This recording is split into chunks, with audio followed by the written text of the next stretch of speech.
Hello everyone, welcome back to my channel. This is Pramila Yadav. हम CDP discuss कर रहे हैं जो हर एक टेट एग्ज़ाम और हर एक टीचिंग एग्ज़ाम के लिए इम्पोर्टेंट है। आज का जो हमारा टॉपिक है वो रहेगा जीन पियाजेट की कोग्निटिव डेवलपमेंट थ्योरी, संज्ञानात्मक विकास का सिद्धांत। संज्ञानात्मक विकास का सिद्धांत, कोग्निटिव डेवलपमेंट थ्योरी जो किसने दी थी? वो जीन पियाजेट ने दी थी। बहुत इंपॉर्टेंट थ्योरी है। कोई भी एक ऐसा टेट या टीचिंग एग्ज़ाम नहीं है जहाँ इस थ्योरी से क्वेश्चन नहीं पूछा गया हो। हर एक एग्ज़ाम में 2 से 3 क्वेश्चन इस थ्योरी से हमेशा से पूछे जाते रहे हैं। अपने आप में बहुत ज़्यादा इम्पोर्टेंट ये थ्योरी है। हम बात करेंगे संज्ञानात्मक विकास का क्षेत्र का सिद्धांत जो जीन पियाजेट ने दिया था, उसमें से क्वेश्चन किस तरह से आते हैं। सबसे पहला क्वेश्चन आपको नाम से पूछ सकता है, संज्ञानात्मक विकास का सिद्धांत या फिर कोग्निटिव डेवलपमेंट थ्योरी ये किसने दी थी? तो ये दी थी जीन पियाजेट ने। किसने दी थी? जीन पियाजेट ने।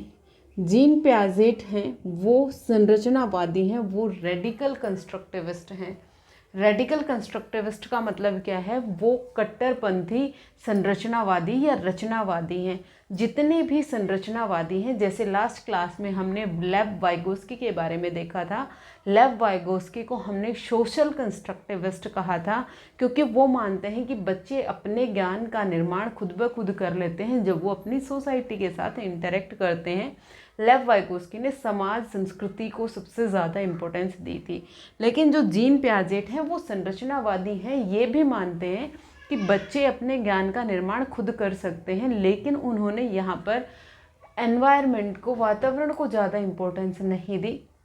उन्होंने इम्पोर्टेंस दी है बच्चे के एक्सपीरियंस को, बच्चे के अनुभव को, कि बच्चा जब अपने रियल वर्ल्ड के साथ इंटरेक्ट करेगा, अंतः क्रिया करेगा, तो वहाँ से वो अपने एक्सपीरियंस बनाता है, अनुभव लेता है, और वो अनुभव है वो बच्चे के कोग्निशन को डेवलप करते हैं, बच्चे के संज्ञान को डेवलप करते हैं। तो पहला तो यही है कि जीन पियाजेट की थ्योरी का नाम क्या है, या फिर संज्ञानात्मक विकास का जो सिद्धांत है वो किसने दिया है? जीन पियाजेट ने दिया है। जीन पियाजेट है वो एक रचनावादी है। कौन है? रचनावादी है। वो रेडिकल कंस्ट्रक्टिविस्ट है, मतलब कट्टरपंथी हैं। उसके बाद की बात क्या है? जीन पियाजेट हैं। जीन पियाजेट एक स्विस साइकोलॉजिस्ट थे, स्विट्जरलैंड के रहने वाले थे। इन्होंने अपनी थ्योरी है वो 1936 में दी थी। हालांकि क्वेश्चन ईयर से बहुत कम पूछा जाता है, लेकिन फिर भी आप एक बार याद रख लीजिएगा कि जीन पियाजेट ने अपनी थ्योरी है वो 1936 में दी थी। वो एक स्विस साइकोलॉजिस्ट थे। इन्होंने अपनी थ्योरी कोग्निशन पे दी, संज्ञान पे दी। तो जो ये संज्ञान है ये क्या होता है, कोग्निशन क्या होता है, सबसे पहले हम ये क्लियर करते हैं।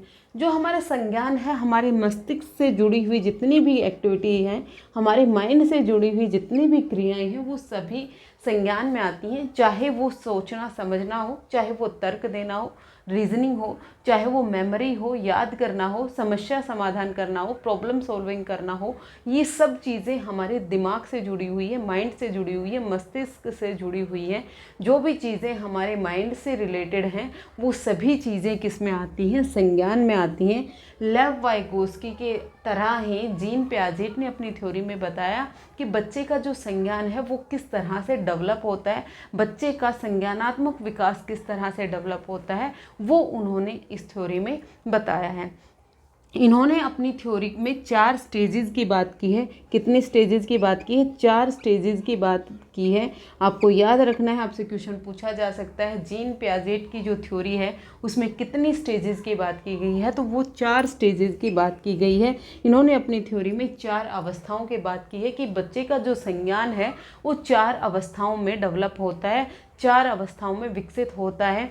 एक अवस्था का जो कोग्निशन है वो दूसरी अवस्था के कोग्निशन पर डिपेंडेंट होता है। इन्होंने कहा है कि बच्चे का जो कोग्निशन है वो निम्न से उच्च की तरफ डेवलप होता है।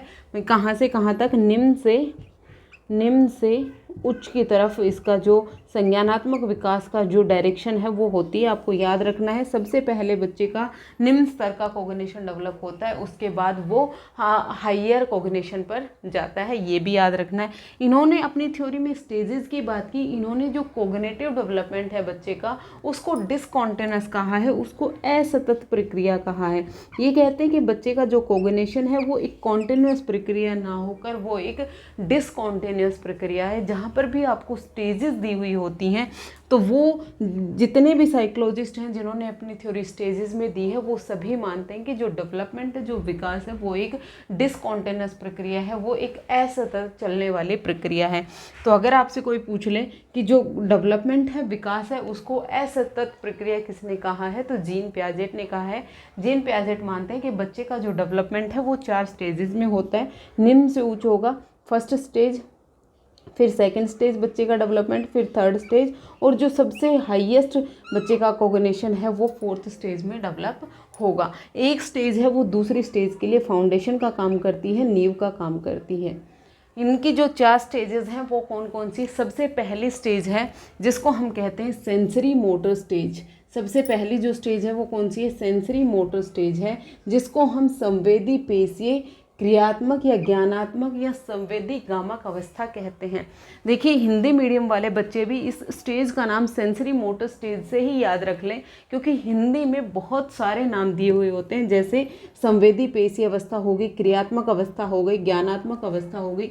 बहुत सारे नाम ध्यान रखना मुश्किल होता है, तो इंग्लिश में आप एक ही नाम ध्यान रख लीजिए, सेंसरी मोटर स्टेज। इंग्लिश में एक ही नाम है इस स्टेज का।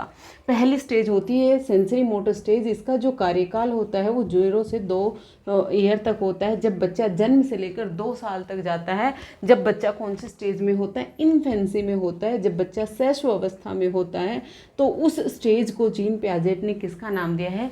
सेंसरी मोटर स्टेज नाम दिया है। दूसरी स्टेज होती है उनकी pre operational stage. Pre operational stage को पूर्व संक्रियात्मक अवस्था कहा गया, जिसका कार्यकाल 2 से 7 वर्ष होगा। थर्ड स्टेज आएगी फॉर्मल ऑपरेशनल स्टेज, जिसका कार्यकाल 7 से 12 वर्ष होगा। और फोर्थ आती है फॉर्मल ऑपरेशनल स्टेज, जिसको जो कार्यकाल है वो किशोर अवस्था का होगा, 12 से 18 वर्ष होगा। इन चारों स्टेजेस के नाम आपको सीक्वेंस से याद रखने हैं। क्वेश्चन आपको पूछा जा सकता है कि जो जीन पियाजेट की थ्योरी में 4 स्टेजेस हैं, उनके क्या क्या नाम हैं, और आपको सीक्वेंस से भी पूछा जा सकता है ऑप्शन में। तो आपको सबसे पहले याद रखना है, सबसे पहले जो बच्चे की स्टेज आएगी वो आती है सेंसरी मोटर स्टेज, उसके बाद आएगी प्री ऑपरेशनल, फिर आएगी ऑपरेशनल, और फिर आएगी फॉर्मल ऑपरेशनल। आपको चारों स्टेजेस के नाम बहुत अच्छे से क्लियर होने चाहिए विद सीक्वेंस। पहले स्टेज की आज हम बात करें कि जो जीन पियाजेट है उन्होंने अपनी पहली स्टेज दी है sensory motor stage. Sensory motor stage को हम इंद्रिय गामक अवस्था कहते हैं। इस स्टेज में बच्चा सीखता है कैसे? जैसे हमें नाम से ही समझ में आ रहा है, वो कैसे सीखेगा? अपनी सेंसेस से सीखेगा, अपनी इंद्रियों से सीखेगा। इस स्टेज में बच्चा कैसे सीखता है? अपनी इंद्रियों से सीखता है, अपनी सेंसेस से सीखता है। जो 5 इंद्रियां होती हैं, या तो बच्चा देखकर सीखेगा, या बच्चा सुनकर सीखेगा, या बच्चा टेस्ट करके सीखेगा। आपने देखा होगा, छोटा बच्चा होता है, उसके हाथ में आप कुछ भी देते हैं तो वो सीधा माउथ में लेके जाता है, मुंह में डालता है, क्योंकि वो उस चीज़ को अनुभव लेना चाहता है, एक्सपीरियंस करना चाहता है। उसे ये नहीं पता कि हर चीज़ मुंह में ही डालकर उसका हम पता लगा सकते हैं, लेकिन वो क्या करता है?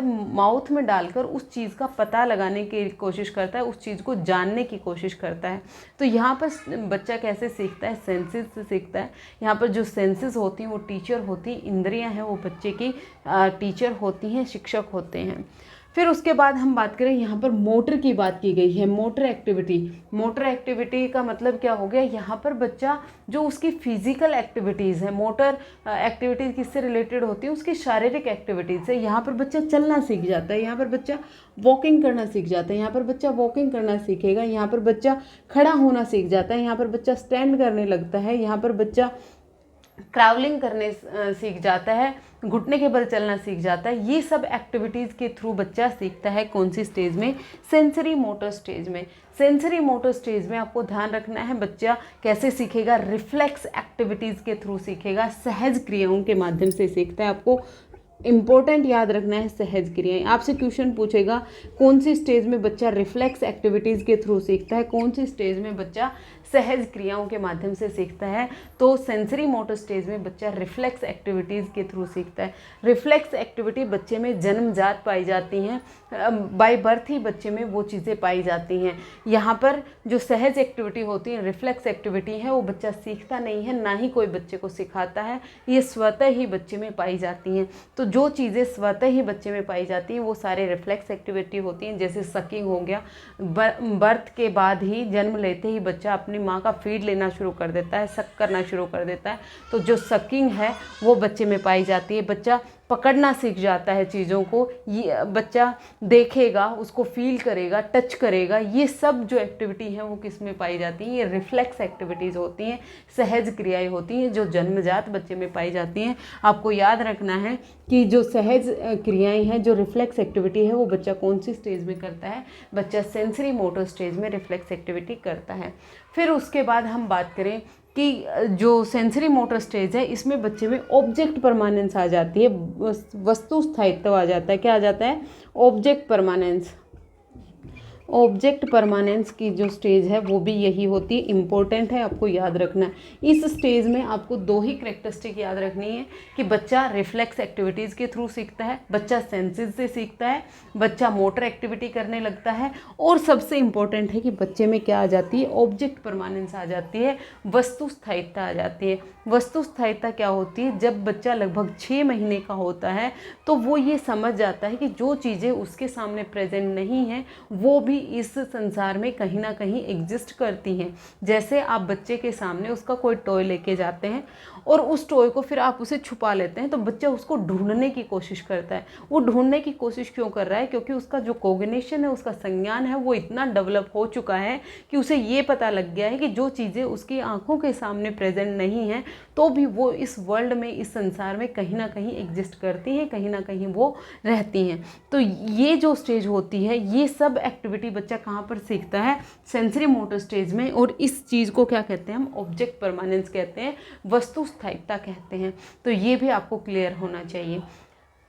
आज से लगभग 2-3 साल पहले तक जीन पियाजेट की जो सेंसरी मोटर स्टेज है उसमें यहीं तक ही क्वेश्चन पूछे जाते थे, लेकिन अब जो एग्ज़ाम्स का लेवल थोड़ा बढ़ रहा है, जो CDP है वो डीप में पूछी जाती है। तो जीन पियाजेट ने जो सेंसरी मोटर स्टेज है इसको 6 स्टेजेस में अगेन डिवाइड किया है। जैसे सेंसरी मोटर स्टेज की सब स्टेजेस हैं। पहली स्टेज है रिफ्लेक्स एक्टिविटीज़ की स्टेज। जब बच्चा लगभग 1 महीने का होता है, 1 मंथ का जब बच्चा होता है तो उसमें रिफ्लेक्स एक्टिविटीज़ आ जाती हैं, मतलब बच्चा सकिंग करना सीख जाता है। फिर उसके बाद primary circular activity, primary circular reaction, ये क्वेश्चन पूछा गया है। प्राइमरी सर्कुलर रिएक्शन है वो बच्चे में कब आती हैं, कौन सी स्टेज में आती हैं? तो प्राइमरी सर्कुलर जो रिएक्शन है वो बच्चे में सेंसरी मोटर स्टेज में आ जाती हैं, मतलब जब बच्चा इन्फेंसी में होता है, जब बच्चा 0 से 2 साल के बीच में होगा। और अगर स्पेसिफिक मैं आपको बताऊं तो लगभग 1 से 4 माह के बच्चे में कौन सी प्राइमरी सर्कुलर रिएक्शंस आ जाती हैं। फिर उसके बाद सेकेंडरी सर्कुलर रिएक्शंस की मैं बात करूं तो ये इसका जो कार्यकाल होता है वो 4 से 8 मंथ का होता है। फिर आती है कोर्डिनल सेकेंडरी स्कोमेटा, ये जो स्टेज होती है ये होती है 8 से 12 माह की। फिर उसके बाद आती है हमारी सेकेंडरी टर्सरी सर्कुलर रिएक्शंस, ये जो स्टेज होती है ये 12 से 18 मंथ की होती है।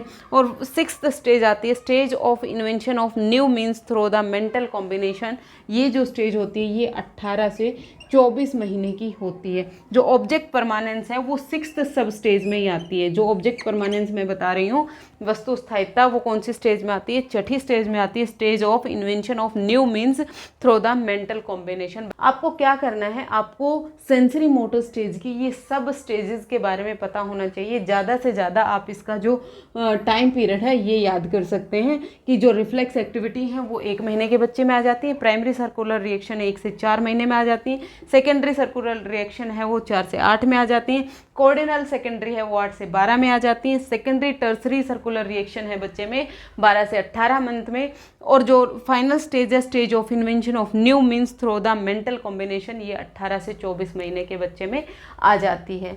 आपको याद रखना है जो सेंसरी मोटर स्टेज है इसकी कंबाइंड करेक्टरिस्टिक आप याद रख लीजिएगा। जो सेंसरी मोटर स्टेज है इसमें बच्चा रिफ्लेक्स एक्टिविटीज़ के थ्रू सीखता है, इसमें बच्चा मोटर एक्टिविटी करने लग जाता है, बच्चा सेंसेस के थ्रू सीखता है।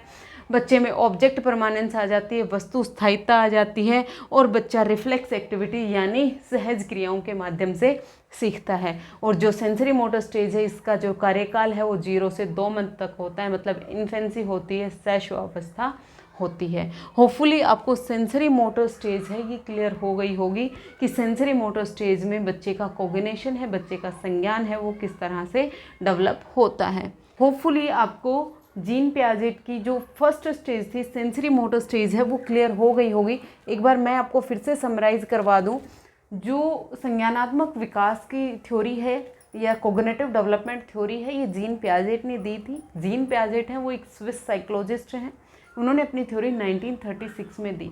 वो कहते हैं कि बच्चे का जो कॉग्निशन है, बच्चे का जो संज्ञान है, वो कैसे डेवलप होता है, जब बच्चा, यहाँ पर चाइल्ड है वो अपने एनवायरनमेंट के साथ, अपने रियल वर्ल्ड के साथ जब अंतः क्रिया करेगा, तब बच्चे का कॉग्निशन है वो डेवलप होता है। ये कहते हैं कि बच्चे का जो कॉग्निशन है वो स्टेजेस में डेवलप होता है। जैसे इन्होंने अपनी थ्योरी में 4 स्टेजेस की बात करी।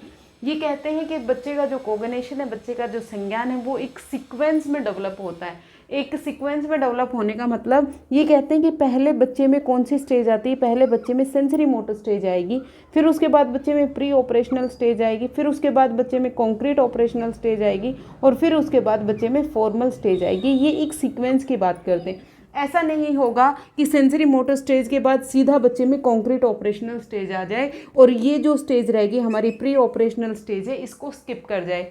कोई भी स्टेज है वो स्किप नहीं होगी, एक के बाद एक स्टेज है वो बच्चे के कॉग्निशन में डेवलप होती हैं। तो जो कॉग्निशन है वो एक सीक्वेंस में डेवलप होता है। ये कहते हैं कि जो बच्चे हैं वो अडल्ट के जितना ही इंटेलिजेंट होते हैं, उनकी जो बुद्धि है वो किसी वयस्क से कम नहीं होती, सिर्फ उनके जो सोचने का तरीका होता है वो अलग होती है।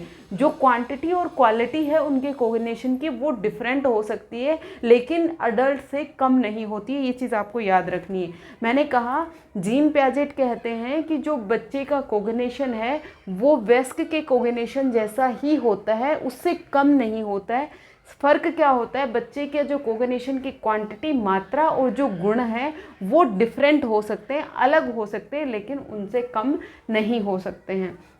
फिर उसके बाद मैं बात करूं, जो जीन पियाजेट है उन्होंने अपनी थ्योरी में हेरिडिटी यानी अनुवांशिकता को इम्पोर्टेंस दी है, अनुवांशिकता इम्पोर्टेंस दी। दूसरा इन्होंने मैचुरेशन को इम्पोर्टेंस दी, मैचुरेशन यानी परिपक्वता को इम्पोर्टेंस दी। और बच्चे के जो एक्सपीरियंस होते हैं, बच्चे के जो अनुभव होते हैं उसको इम्पोर्टेंस दी।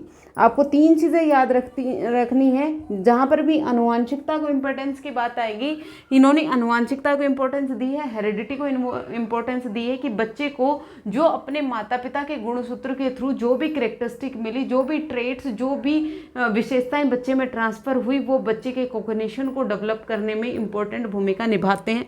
फिर ये कहते हैं कि बच्चे में जो मैचुरेशन, बायोलॉजिकल मैचुरेशन, मतलब इन्होंने एज को इम्पोर्टेंस दी है। लास्ट थ्योरी में हमने देखा था लेव वाइगोस्की ने एज को इम्पोर्टेंस नहीं दी थी, लेकिन जो जीन पियाजेट है ये एज को इम्पोर्टेंस देते हैं। ये कहते हैं कि जैसे जैसे बच्चे में बायोलॉजिकल मैच्योरिटी आएगी, जैसे जैसे बच्चे में परिपक्वता आएगी, जैसे जैसे बच्चे का परिपक्वता के साथ साथ कॉग्निशन का डेवलपमेंट होगा, तभी हम बच्चे में कुछ सिखा सकते हैं। दूसरी बात, जैसे हमने लेव वाइगोस्की की थ्योरी में डिस्कस किया था, लेव वाइगोस्की कहते हैं कि पहले बच्चे में लर्निंग आती है, पहले बच्चे में अधिगम आता है, फिर उसके बाद बच्चे में डेवलपमेंट होता है। उसके बिल्कुल अपोजिट जीन पियाजेट कहते हैं कि पहले बच्चे में डेवलपमेंट होता है, पहले बच्चे में क्या होगा, डेवलपमेंट होगा, पहले बच्चे में विकास होगा, फिर उसके बाद बच्चे में क्या आएगी, लर्निंग आएगी, फिर उसके बाद बच्चे में अधिगम आएगा। ये 2 बिल्कुल अलग अलग चीज़ें हैं जो आपको याद रखनी है। लेव वाइगोस्की और जीन पियाजेट के डिफरेंस में भी क्वेश्चन कई बार पूछा जाता है। तो जो जीन पियाजेट हैं वो कहते हैं कि पहले बच्चे में क्या होगा, डेवलपमेंट होगा, विकास होगा, पहले बच्चे में बायोलॉजिकल मैच्योरिटी आएगी, फिर उसके बाद बच्चे को हम लर्निंग करवा सकते हैं। ऐसा नहीं है कि किसी भी उम्र के बच्चे को हम कुछ भी सिखा सकते हैं। तो इन्होंने किसको इम्पोर्टेंस दी है, इन्होंने मैच्योरेशन को इम्पोर्टेंस दी है, फिर उसके बाद इन्होंने अनुभव को इम्पोर्टेंस दी है। लेव वाइगोस्की कह रहे थे कि सिर्फ आपको क्या करना है, बच्चे को सोसाइटी में छोड़ देना है। बच्चा सोशल इंटरेक्शन जब करेगा, बच्चे सोसाइटी के लोगों को कुछ भी करता हुआ देखेगा, या फिर जो मोर नॉलेजेबल अदर है बच्चा उनसे सीखेगा। लेकिन जीन पियाजेट कहते हैं कि बच्चा दूसरों से नहीं सीखता, बच्चा स्वतः ही सीखता है, अपने एक्सपीरियंस से सीखेगा। किससे सीखेगा? बच्चा अपने अनुभव से सीखेगा। यहाँ पर बच्चे में कॉज एंड इफेक्ट रिलेशनशिप भी बच्चे में डेवलप होता है ये, और आप याद रखिएगा सेंसरी मोटर स्टेज में बच्चे में कॉज एंड इफेक्ट रिलेशनशिप भी समझ में आ जाता है बच्चे को। इसका मतलब क्या है? बच्चा कोई भी एक्टिविटी करेगा, अगर उसका रिजल्ट उसके लिए अच्छा हुआ, उसको अच्छा लगा, तो वो उस काम को दोबारा करेगा। लेकिन अगर उसका एक्सपीरियंस उसे बुरा मिला तो वो दोबारा उस काम को नहीं करेगा। ये भी बच्चे में सेंसरी मोटर स्टेज में ही डेवलप हो जाती है। तो कॉज एंड इफेक्ट रिलेशनशिप भी बच्चे में कब डेवलप हो जाता है? जब बच्चा सेंसरी मोटर स्टेज में होता है, जब बच्चा सेंसरी मोटर स्टेज इन्फेंसी में 0 से 2 साल की उम्र में होता है। तो जीन पियाजेट कहते हैं कि बच्चा कैसे सीखेगा? बच्चा अपने अनुभव से सीखता है। अगर बच्चे को कोई भी काम करने के अनुभव अच्छे रहे तो वो उस काम को रिपीट करेगा, अच्छे नहीं रहे तो वो नहीं करेगा। तो यहाँ पर जो एक्सपीरियंस है बच्चे के वो इम्पोर्टेंट होते हैं। जब वो अपने रियल वर्ल्ड के साथ इंटरेक्ट करता है तो वो अपने अनुभव बनाता है, अपने एक्सपीरियंस बनाता है, वही बच्चे के कोग्निशन को डेवलप करते हैं, वही बच्चे के संज्ञान को डेवलप करते हैं। फिर उसके बाद हम बात करें, ये सब मैं आपको बता चुकी हूँ। जो डेवलपमेंट है वो एक डिसकॉन्टिन्यूस प्रक्रिया होती है, वो एक असतत चलने वाली प्रक्रिया होती है। जीन पियाजेट के अकॉर्डिंग जो बच्चे का कोग्निशन है वो कैसे चलता है? डिसकॉन्टिन्यूस प्रक्रिया होती है, कॉन्टिन्यूस प्रक्रिया नहीं होती है। बच्चे का जो कोग्निशन है वो प्रीनेटल स्टेज में ही डेवलप हो जाता है। उसके बाद जैसे ही बच्चा अपने इन्वायरमेंट के साथ आता है, बच्चा जैसे ही अपने परिवार में आता है, तो बच्चा अपनी कोग्निशन का और ज़्यादा डेवलप करता है जब वो अपने रियल वर्ल्ड के साथ इंटरेक्ट करता है, अपने एक्सपीरियंस बनाता है, अपने अनुभव बनाता है। होपफुली जीन पियाजेट की थ्योरी का बेसिक और उनकी जो फर्स्ट स्टेज है सेंसरी मोटर स्टेज आपको क्लियर हो गई होगी। नेक्स्ट क्लास में हम दूसरी स्टेज डिस्कस करेंगे जिसको हम कहते हैं प्री ऑपरेशनल स्टेज, पूर्व संक्रियात्मक अवस्था। फिर हम कॉन्क्रीट ऑपरेशनल स्टेज की बात करेंगे, फिर हम फॉर्मल स्टेज की बात करेंगे, और उसके अलावा कुछ इंपॉर्टेंट टर्म्स हैं जो जीन पियाजेट ने दी थी, जैसे स्कीमा क्या होता है, एडेप्टेशन क्या होता है, असिमिलेशन क्या होता है, अकोमोडेशन क्या होता है, ये सब हम आने वाली क्लासेस में डिस्कस करने वाले हैं। आज के लिए इतना ही, मिलते हैं नेक्स्ट क्लास में फिर से। Thank you very much.